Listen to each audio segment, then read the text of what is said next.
Arrivare al più presto ad una soluzione condivisa sulla gestione della croceristica a Venezia.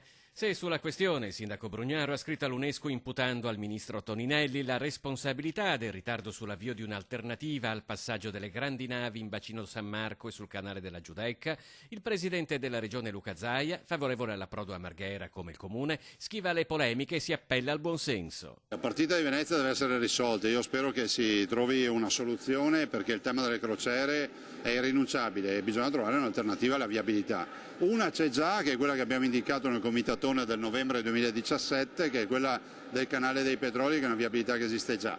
Dopodiché, se il Ministro ha altre idee, ce lo dirà, senza cercare di essere guerrafondai, però una soluzione la dobbiamo trovare. Un'altra questione non meno importante, ancora aperta in laguna e tutt'altro che secondaria, riguarda il Mose. Qui però il clima è più sereno. Zaia e Toninelli hanno concordato la necessità dell'istituzione di un commissario per il completamento dell'opera, un commissario la cui nomina appare imminente. Il Ministro ha dei curricula, l'ha chiesti anche a me, se c'è qualche indicazione. Al momento io non ho indicazioni da dare, anche perché penso che comunque la scelta debba essere una scelta di altissimo standing, di assoluta specchiata trasparenza e soprattutto un uomo delle istituzioni. Il Mose non è solo un'opera dalla storia travagliata, diverse sono le incognite anche sul futuro, ma al punto in cui si è arrivati non ci sono alternative al suo completamento.